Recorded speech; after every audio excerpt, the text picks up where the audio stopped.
listening to this, just know that I'm lucky to be alive.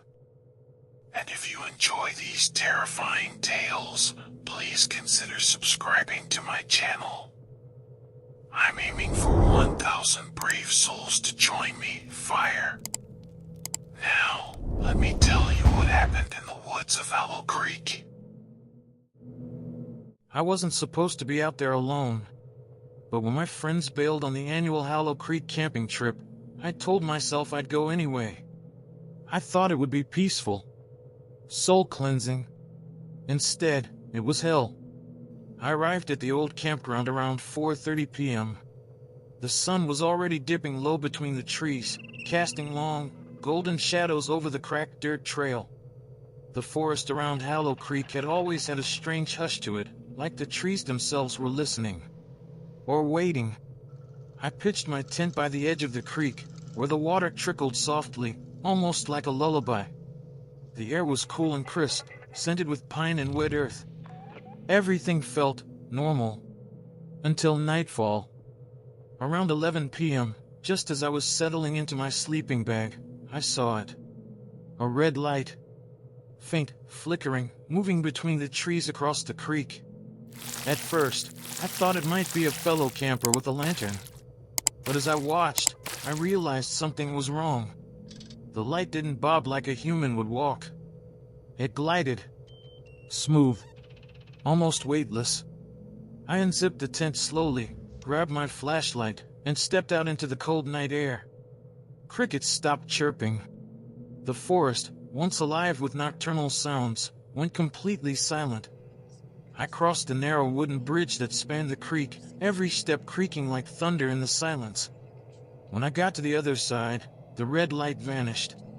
As I turned to go back, I heard them. Whispers. Not one voice. Many. Layered on top of each other.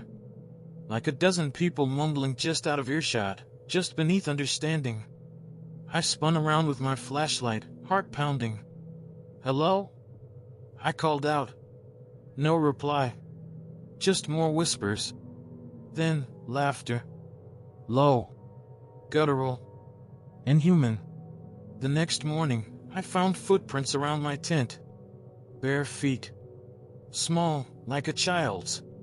But twisted, toes pointed backwards. I don't care what kind of animals live out here. Nothing I've ever seen walks like that. I packed up to leave. I swear I did. But when I reached the trail that led back to my car, it was gone. I mean completely gone. The path that was there yesterday was now overgrown, choked with vines and thorns like no one had walked it in years. I wasn't lost. I knew these woods. Something had changed the forest overnight. Something didn't want me to leave. That night, the red light came again. This time, it stopped just outside my tent. I lay frozen, barely breathing. Then came the sound, scraping, like nails dragging across the fabric of my tent wall. Then, a voice. Not whispered this time. It said my name. Dylan. Drawn out. Almost curious. Like a predator playing with its food. I couldn't move. Couldn't speak. The red light pulsed brighter, until suddenly it blinked out, like someone had thrown a cloth over it. Silence. Then, from the woods, a long, wailing cry. Not human. Not animal. Something in between. Desperate to find help, I wandered deeper into the forest the next day. I found a clearing I'd never seen before, even though I'd camped here for years. And in that clearing was an old campsite. Rotting tents. Rusted cookware. And a logbook, water-damaged but still legible. The last entry was dated 1971. It read, "We saw the red lantern again last night. Mark followed it. He hasn't come back." I dropped the book. On the back of the page, scribbled in charcoal, were the words, "Don't follow the light. Don't speak your name. Don't sleep twice." I didn't sleep that night. But something came anyway. The trees around my tent started to shift, groaning like they were breathing. The ground trembled. And then she appeared. A woman, floating inches above the ground, in a tattered white dress. Her face was obscured by long, wet hair, and in her hand, the red lantern. She didn't walk toward me. She hovered. Closer and closer. Her mouth opened, but no sound came out. Just black smoke. I ran. I ran so far, so fast, I don't even remember falling. All I know is, I woke up the next morning in my car, keys in the ignition, parked outside the entrance to Hallow Creek. At first, I thought it was over. Just a nightmare. Hallucinations from stress. But last night, as I was falling asleep in my apartment, I saw it. Out my window. On the street, far below. A red light. Slowly moving toward my building. Stop sign: don't camp in Hallow Creek. Don't ever follow the red lantern. Well, if this story chilled you to the bone, help me reach 1,000 subscribers. I've got more true horror tales to share, if I survive long enough to tell them. Pushpin subscribe now, while you still can. I didn't want to go. Let me start with that. The trip to Blackroot wasn't my idea, it was Leo's. He called it an untouched slice of wilderness, perfect for getting off the grid for a few days. We were four. Me, Leo, his sister Ray, and our quiet friend Micah. All of us in our 20s. All of us tired of city life. None of us ready for what we found. It took us 6 hours to get there, deep into the mountains. No cell signal, no marked paths, just dense woods and cold wind. We hiked 3 miles into Blackroot Forest before we found a flat clearing to pitch our tents. There were no signs of animals. No birdsong. Not even squirrels. The forest felt still. Like something had pressed pause on nature. Leo laughed it off. "We're just not used to silence," he said. But I swear, the air felt heavy. Like the trees were watching. That night, as we settled into our tents, I couldn't sleep. It wasn't the cold. It wasn't fear. It was a feeling. Like something under the ground was moving. I could hear it, faint shifting. A low rumble, not like an earthquake. More like something dragging itself through the dirt. I pressed my ear to the floor of the tent. And I heard it. A voice. Muffled. Garbled. Like it was buried just beneath the soil. It said, "Dig." I didn't tell the others. I thought I was imagining things. Sleep deprivation. But the next morning, when I stepped outside, there was a hole. Not big. Maybe 2 feet across. Freshly dug. Damp dirt piled beside it. Nobody admitted to doing it. Leo joked that it was probably Micah. He liked weird stuff. But Micah looked pale. And Ray was staring at the hole like she was remembering something. She whispered, "It looks just like the one in our dream." Our dream? She and I had had the same dream. A tunnel in the woods. A voice from below. Something pulling us underground. The next night, we found another hole. Then another. And another. By the third night, there were dozens, scattered in the trees, some small, some massive, all dug with inhuman precision. And each one whispered. Not aloud, but in your head. If you stood near them long enough, you'd hear them. "Come closer. We remember you. You're almost home." On the 4th night, we woke to screaming. It was Micah. We rushed out with our flashlights. His tent had been torn open from beneath. There was a long, ragged gash in the earth where his sleeping bag had been dragged. No blood. No tracks. Just the hole. And Micah was gone. Leo wanted to go after him. Ray was in shock. But I knew something none of us could explain had taken him. And then I noticed there was something in the hole. Teeth. Not human. Jagged. Yellow. Rows of them, like a shark. I never said anything. I just backed away. We found it in a tree trunk, bound in leather. Smelled like rot. Pages filled with dates and crude sketches. Entries dated back over 200 years. People had been disappearing in this forest since the 1800s. The earth opens. The sleepers rise. They whisper from below, hungry for the living. There was even a map drawn in charcoal. And one thing marked in bold letters: do not camp on the old soil. Leo insisted we leave. Ray agreed. But when we tried to pack our things, the forest had changed. The trails were gone. Even the stars looked wrong, constellations twisted, warped, like we were somewhere else entirely. Then we heard it. The dragging. Hundreds of things, moving beneath the ground, circling the clearing. The soil beneath our tents began to bulge, slowly rising, like something pushing up from under it. Ray screamed. Leo grabbed an axe. Then the first one came out. Not a person. Not an animal. Something ancient. Its face was made of stone and root. Its arms were twisted branches with fingers like bone. And its mouth opened sideways. It didn't scream. It whispered. You returned. I don't remember running. I don't remember how I got out. But I woke up 2 days later, in a ranger station 10 miles from where we'd camped. Alone. Covered in dirt. And with small handprints all over my body. They never found Ray. Or Leo. Or Micah. I tried to go back. But the rangers say Blackroot doesn't exist. They show me maps. It's not there. But I know what I saw. I know what lies beneath the trees. Studio microphone, don't camp on old soil. Don't ignore the whispers. And if you start dreaming of holes, it's already too late. Loudspeakers, subscribe to my channel if you want to hear more stories like this. I'm trying to reach 1,000 subscribers. It means more than you know. Especially now.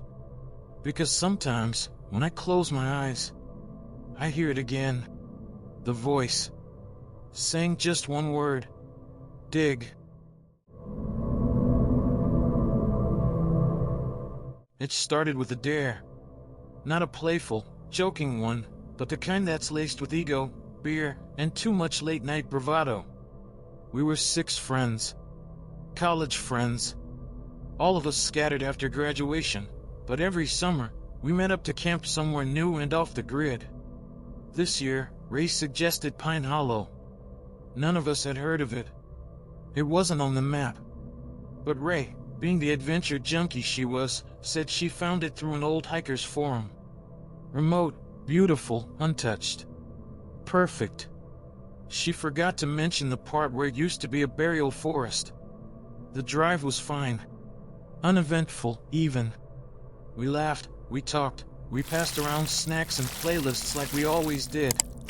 But as soon as we turned off the paved road onto the dirt trail that led to Pine Hollow, the GPS died. No signal. No bars. Nothing but trees. We didn't think much of it at first.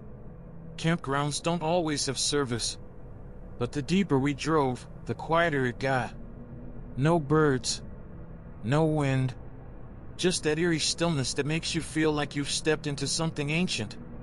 Something sleeping. We set up camp in a tight circle, our tents pitched around a stone ring fire pit that looked older than anything I'd ever seen. At dusk, we cracked open beers, roasted sausages, and told stories like always. But then, around 2:00 a.m., we heard it. Drumming. Soft. Rhythmic. Somewhere deeper in the forest. We froze. It wasn't wind. Wasn't an animal. It was deliberate. Like hands tapping hollow wood. Slow, intentional, ancient. Ray wanted to follow it. Said it was probably someone else camping nearby.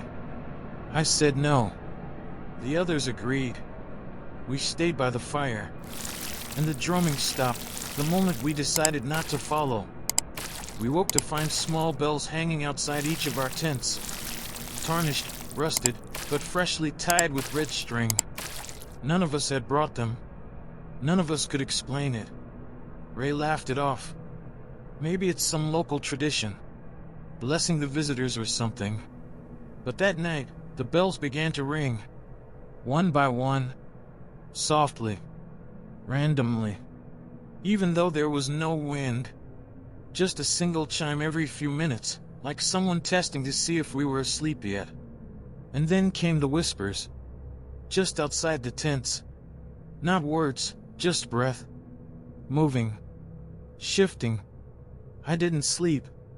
On the third day, Ray was gone. Her tent was empty. Undisturbed. But her shoes were there. Her jacket. Her flashlight. She wouldn't leave those behind. Ever. We searched the woods for 6 hours. Nothing. Not even a footprint. Then we heard a scream. We ran toward it. What we found wasn't Ray. It was someone else. A woman, standing barefoot in a small clearing, in a dress soaked with something dark. Face hidden by her long, black hair. And around her feet, bones. Hundreds of tiny bones, arranged in perfect circles. She lifted her head just enough to show us her mouth. It wasn't open. It was stitched shut. She didn't scream again. She just pointed, behind us. We turned to look. And she was gone. That night, we found a hollowed-out tree with a leather journal inside. Handwritten entries. Some over a century old.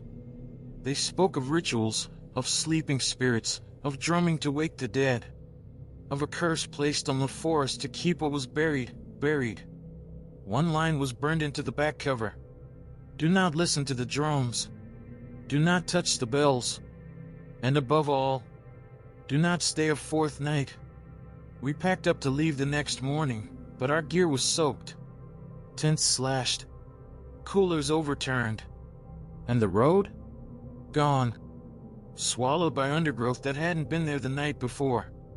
We tried to hike out, but the forest didn't let us go far. The path circled back to the same clearing. Again. And again. And again. And as night fell, we saw them. Figures. Moving between the trees. Dozens. Maybe hundreds. All dressed in white. All barefoot. All silent. Except for the drumming. It returned, louder now. Faster. Urgent. And then, the ground began to move. Like something huge was shifting beneath us. We ran. We ran through trees that changed direction, through air that got thicker, hotter, heavier with every step. One of us, Ben, tripped. I turned back to help him, but he was already being dragged. By hands. Gray, with broken nails. They came from the soil itself. Somehow, I made it to the truck. Somehow, the road reappeared. I drove for hours in silence, dirt-caked and shaking, not daring to look in the rearview mirror. When I got to the nearest town, they told me there's no forest called Pine Hollow. No record. No signs. Like it never existed. But I still have the journal. And I still hear the bells. Especially at night. Right before the drumming begins. Studio microphone, if you ever find a place that doesn't appear on a map, don't camp there. Don't follow the drums. And never, ever stay a fourth night. Loudspeakers, subscribe to the channel if you want more stories like this. I'm trying to reach 1,000 subscribers, and your support might just keep me out of the woods, forever. I never believed in evil places. People can be evil, sure. But the ground? The trees?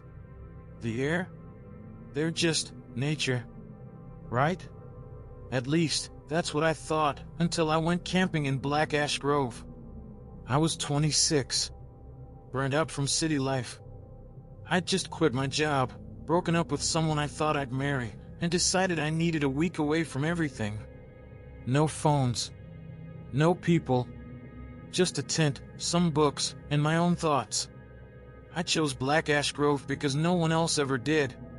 And that was the first mistake. It was early September. Warm days, cool nights. I parked at a small gravel pull-off and hiked about 2 hours into the trees, past thick underbrush and moss-covered stones, until I reached a circular clearing surrounded by ash trees. The bark was blackened, almost charred. But there was no sign of fire. No smell of smoke. Just silence. I set up my tent, lit a small fire, and made tea. It was peaceful, honestly. Too peaceful. By nightfall, the air grew cold fast. I heard no owls. No bugs. Just the wind. And then, a sound like laughter. Soft. Breathless. From the tree-ling. I spun, flashlight out, nothing. I convinced myself it was just wind in the branches. But wind doesn't giggle. The next day, I went exploring. About a mile north of my camp, I found what looked like the foundation of a building, long since collapsed. Mossy stone, a rusted iron hinge, and a weathered sign half buried in dirt. I brushed it clean. It read, "Sanatorium grounds, do not enter." That was the second mistake. I kept walking. In the center of the ruins was a pit, filled with ash. Bone fragments poked out from the dust. I felt cold.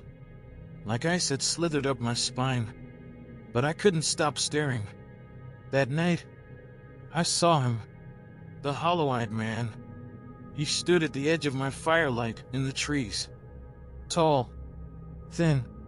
Head cocked. No whites in his eyes, just endless black. He didn't move. Didn't speak. But when I blinked, the fire surged, roaring high. And he was gone. I didn't sleep. Around 3 a.m., I heard whispers. Not outside. Inside. My tent. I bolted up, heart hammering, flashlight in hand. No one was there. But carved into the inside wall of my tent, something I swear hadn't been there before, were 3 words. Let him in. The zipper on the tent door began to slide down, by itself. I screamed.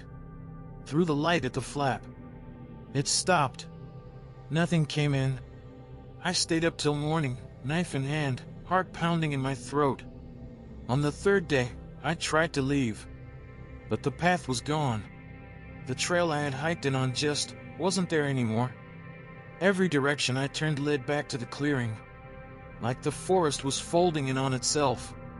Then I found something wedged under a rotted stump. A leather-bound journal, brittle with age. The entries were frantic. Scrawled in shaky handwriting. He watches from the firelight. He drinks the smoke. He lives between the trees. If you look at his eyes, you become hollow too. One page was torn, but on the back was a drawing. A face with no mouth, but flames where its tongue should be. I knew that face. I'd seen it the night before. I made one last attempt to escape. I ran. I didn't care where. I just ran until my lungs gave out. When I collapsed, the forest was different. The ash trees were closer together. Their branches interlocked. And hanging from them were masks. Hundreds of them. Carved from wood, bone, clay, some still dripping with what looked like wax or flesh. And in the center of this forest of death was him. The hollow-eyed man. He stepped forward and opened his arms. And that's when I realized he had no mouth. But I still heard him speak. You lit the fire. You saw the pit. You stayed 3 nights. Now, feed the flames. The masks began to scream. Their mouths moved, shrieking words I didn't understand. My head throbbed. I dropped to my knees. Then I felt heat inside my chest. Something was burning me from within. I don't remember getting out. I woke up in my car. Engine running. Camp gear in the back. Mud on my boots. But the tent was ripped. The journal was gone. My backpack was slashed open. And when I looked in the mirror, My eyes looked darker. Not black. Not yet. But not mine. I left the forest behind. Or I tried to. Because some nights, when the room is quiet, I hear him laughing from the corner. And when I light a candle, the flame leans toward me. Studio microphone, whatever was in that grove, it followed me home. So if you find yourself staring into a fire for too long, blink. And whatever you do, don't listen if it starts to laugh. Loudspeakers, subscribe to the channel if you want more stories like this. I'm trying to reach 1,000 subscribers, and every single one of you helps me stay just a little farther away from the hollow-eyed man. Studio microphone, if I told you the forest whispered my name, would you believe me? Before we start, I'm trying to reach 1,000 subscribers on this channel. If you enjoy this story, hit that subscribe button and help me grow. Now, let me tell you what happened at Lake Wren. I've always loved the quiet. The kind of silence that only exists when you're deep in the woods, far from cars, voices, phones, everything. That's why I go camping alone. Every year. 1 week. No distractions. Just me and nature. But this year, nature noticed me back. Lake Wren wasn't on any popular maps. I only found it because of an old trail guide in a second-hand bookstore. It described a lake surrounded by trees older than memory and a campsite once used by a scout troop in the 70s, then abruptly abandoned. It sounded perfect. I drove 3 hours, parked where the road ended, and hiked for nearly 5 miles. By the time I reached the lake, the sun was a golden bruise sinking behind the treeline. The water was glass, still and dark, reflecting nothing but sky. I set up camp near the shore. 1 tent, 1 fire, just me. Or so I thought. Around 2 a.m., I woke up gasping. Not from a nightmare. From the smell. The tent was filled with this thick, rotting earth scent, like wet soil after a flood. I sat up, heart racing, and grabbed my flashlight. The bean-cut mud smeared across the inside of the tent flap. Not from my boots. It was higher than my knees. I stepped outside and nearly slipped. The ground was covered in roots. Hundreds of them, tangled and fresh, as if the forest had grown 10 feet closer while I slept. And then, movement. Not behind me. Beneath me. I swear, the roots twitched. The next morning, I went exploring. I needed answers. Near the tree line, I found what looked like an old fire pit. Cracked rocks, scorched black. And beside it, buried beneath leaves and moss, was a metal box. Inside was a journal, its pages damp but readable. It belonged to someone named Benji Carson, Troop 42. Last entry dated July 1976. Tommy fell in the hole again. The one by the crooked tree. Said the roots talked to him. Said they showed him the mother under the dirt. We told him to shut up. But at night, we hear her humming. It's always hungry now. Beneath that, scratched in different handwriting. Don't dig near the crooked tree. I looked up. The closest tree had a deep, unnatural bend, like it had been snapped and grown sideways. Guess where my tent was? Right beside it. Later that day, I found the hole. About 10 feet wide. No bottom in sight. Roots coiled down the sides like veins. Some moved, like worms retreating from sunlight. I tossed a rock in. No sound. Just silence that felt wet. And then, a voice. From inside. Come closer. It wasn't loud. It was inside my ears. Like someone whispering from the back of my skull. I ran. But the whisper followed. All the way back to camp. That night, I tried to sleep with headphones in. No sound. Just static. But around 3:30 a.m., I heard the zipper. Slow. Deliberate. I froze. Reached for the knife in my boot. Held my breath. Then, something slid inside. I didn't look. I couldn't. It didn't breathe. It didn't walk. It crawled. Under the sleeping bag. Beside my leg. I felt roots wrap around my ankle, warm and slick. And then a voice, inches from my ear. She's waking up. I screamed. Thrashed. Cut through the tent wall with the knife and bolted into the dark. But the forest had changed. Trees don't move, right? Wrong. The path I came in on, gone. Every direction looked the same. But some of the trees now had faces. Not carved. Grown. Bark twisted into closed eyes and half-formed mouths. And from those mouths came humming. The same melody from the journal. I ran until I couldn't breathe. Eventually, I collapsed near a stump and passed out. When I woke up, there was something in my hand. A heart. Small. Blackened. Still beating. Next to me, scrawled into the dirt. Feed her. I threw it into the lake. And the lake moved. A shape rose beneath the surface, massive, long, and pale, like a giant spine curled in the mud. The water bubbled. Boiled. But never spilled. I turned and ran. Again. But this time, I found my car. Just sitting there. Engine running. Trunk open. I never remembered hiking back. Never packed up camp. I just left. That was 2 weeks ago. Since then, plants have grown through the walls of my apartment. My dreams are filled with roots pulling at my limbs. And I swear, when I look in the mirror, the veins under my skin are darker, thicker. Like something's growing inside me. Something hungry. Studio microphone, so if you ever find yourself near Lake Wren, don't sleep near the crooked tree. Don't listen to the humming. And whatever you do, don't dig. Loudspeaker, if you enjoyed this story, hit that subscribe button. I'm trying to reach 1,000 subscribers, and your support means everything. I'll keep telling these stories, as long as I'm still here to tell them.